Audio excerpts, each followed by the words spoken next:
Canaan was not heavily populated when Abraham arrived. He set up camp at Shechem.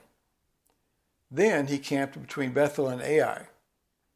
Shechem is described as a place rather than a city. It's identified by a stand of oak trees, the oaks of Moreh. In Genesis 14:13, Abram was living by the oaks of Mamre. That really says something about your neighborhood when your address is an oak tree. Of course, Lot found cities in the Jordan Valley. Abraham had dealings with the Pharaoh, and 5 kings came from Mesopotamia. This tells us something about the people around Abraham.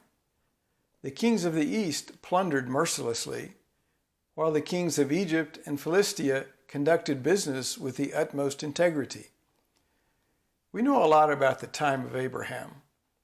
But what about the 500 years between Noah and Abraham? What can we learn about Canaan and the Levant from archaeology and the Bible? In part 2, we saw that farming and animal husbandry started in the center of the Fertile Crescent when families were small. Some 50 tribes were determined in the middle of the 1st century. Some of these family units stayed in the center of the Fertile Crescent, while others went east and west. In general, the tribes of Shem stayed in the center. The tribes of Japheth went west, and the tribes of Ham went east. This is only a general rule because Canaan, the son of Ham, went southwest into the Levant. Mesopotamia and the Arabian desert were mostly uninhabited. Which tribes went from the center of the Fertile Crescent into the Levant? Genesis 10 gives us the nation-building descendants of Canaan, the son of Ham. Out of the 11 tribes, 5 are later found in Canaan. In the Abrahamic covenant of Genesis 15, God mentions 10 tribes, 6 of whom are descendants of Canaan: Hittites, Perizzites, Amorites, Canaanites, Girgashites, and Jebusites.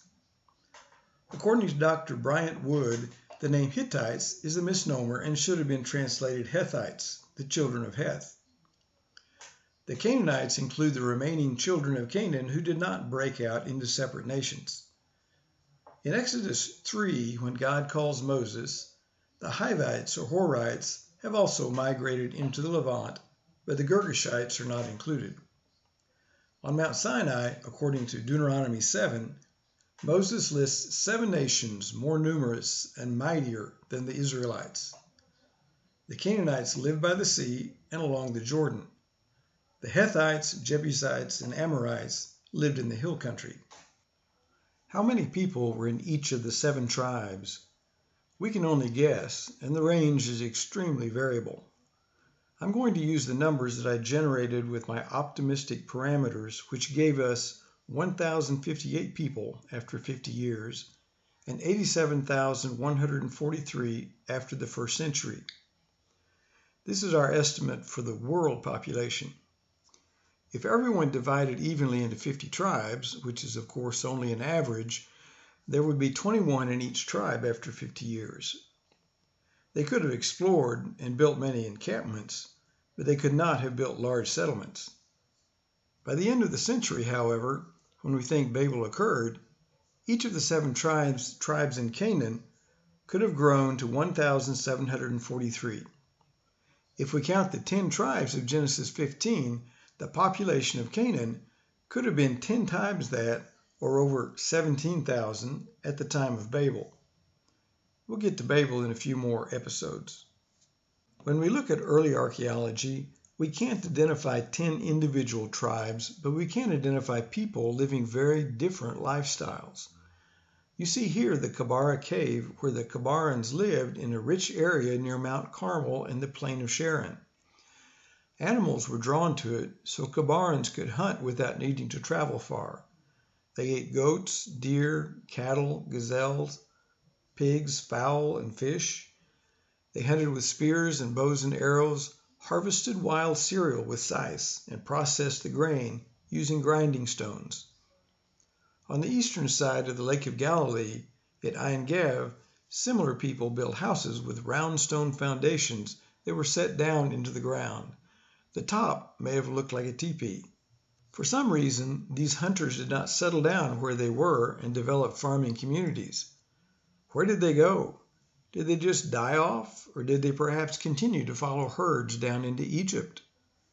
We find early hunters around the oases in Egypt, as seen in this picture. The Nile was a corridor for reaching Africa, so it seems obvious to me that hunters and explorers from the Levant populated Africa. The Natufians had clusters of round huts, each built for several people. These hunters worked out of a base camp with outlying satellite camps. Campsites were close to lakes and springs and ranged over 400 miles, from Murabet on the Euphrates to Bayada in the Negev. While some sites were abandoned, Jericho was an exceptional site. It was settled by the Natufian hunters and then had 10 subsequent strata from farmers. Although the hunters ranged over great distances, they were not that numerous. Extensive hunting took place east of the Jordan River and in the Syrian desert, although we can't really date the hundreds of desert kites that have been found there. Early hunters built walls in a V shape so that they could drive wild herds into corrals.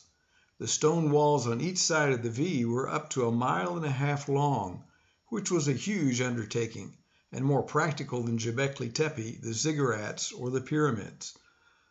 Altogether, almost 2,000 miles of such walls were built by industrious hunter-gatherers. Besides campsites of hunters, we find farming and herding communities in the Levant.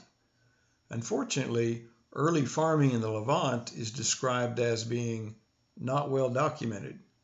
Barley, single corn wheat, lentils, and legumes were systematically planted, harvested, and produced, probably using canals for irrigation at Jericho. Jericho was exceptional, unlike any other. It had public structures that didn't exist elsewhere in the Levant. Long before Joshua, the farmers of Jericho built a stone wall that was almost 20 feet tall in one place and was 1/3 of a mile around. No one knows why they needed to build a wall. Maybe they were practicing, although it didn't stop Joshua's God from tearing down the much taller Middle Bronze Age wall centuries later. Trade in obsidian has been linked to mines in Turkey, which we will explore later. The archaeologist Kathleen Kenyon divided farming communities into early and late, or A and B.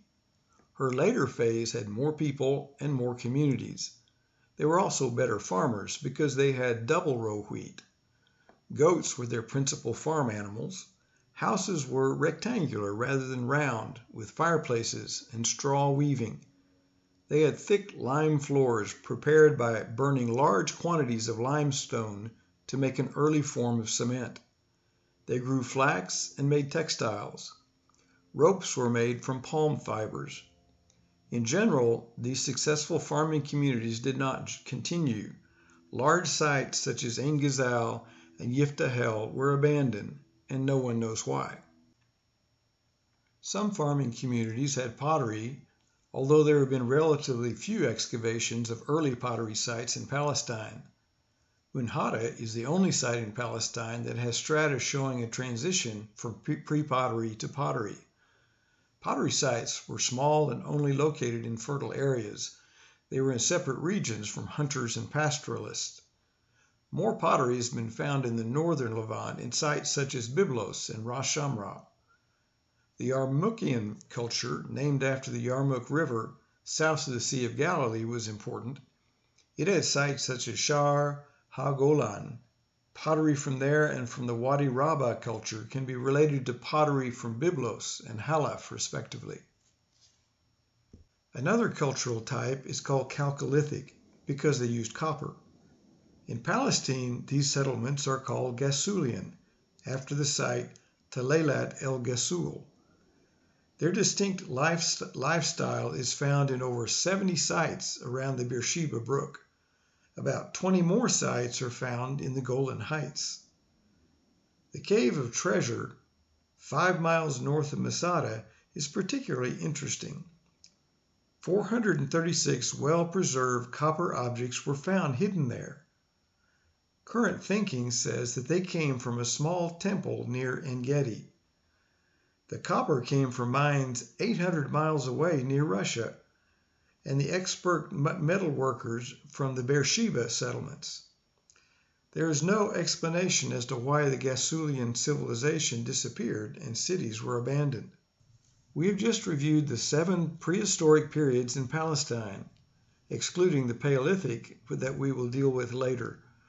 Archaeologists arrange them in order from simplest to the most complex and place them sequentially so that they do not overlap. This stretches these periods out over 18,700 years. The Natufian period alone is supposed to have lasted 3,500 years. I personally find it inconceivable to think that modern people would stay the same for 3.5 millennia. Can we model these 7 periods as post-flood tribes living next to each other in the same century? Jericho, for instance, was Neolithic, but never Chalcolithic. Likewise, Ghassulian sites were not found in Neolithic areas. All of these sites had some form of farming and some hunting, but they varied as to how much. Many of these settlements were abandoned. There's little archaeological evidence of transitions. So do this. Imagine the children of Ham's son Canaan dividing up the land the way Joshua did for the 12 tribes of Israel coming out of Egypt. They drew lots and were assigned a region. They lived peacefully next to each other without walls or wars like brothers should. I'll deal with absolute dating later. Let me leave you with Genesis 10:32. These are the families of the sons of Noah, after their generations, in their nations, and by these were the nations divided in the earth after the flood. If you have learned anything about archaeology, then subscribe to this channel to learn more. The playlist Life After the Flood reconstructs a biblical model of life between Noah and Abraham. This is how archaeology works. It uses known facts to create a hypothetical scenario that is open to scrutiny. I have combined conservative hermeneutics with sound archaeology to create a model for biblical paleoarchaeology. You won't find such a clear and detailed study anywhere else. I promise to keep each video short. If you have learned something about the Bible as history and how God walks with mankind, then subscribe to this channel and tell others about it. I'm on a mission to educate everyone about the most ignored, misrepresented, and crucial period of human history. Join me by educating yourself and by telling others about life after the flood.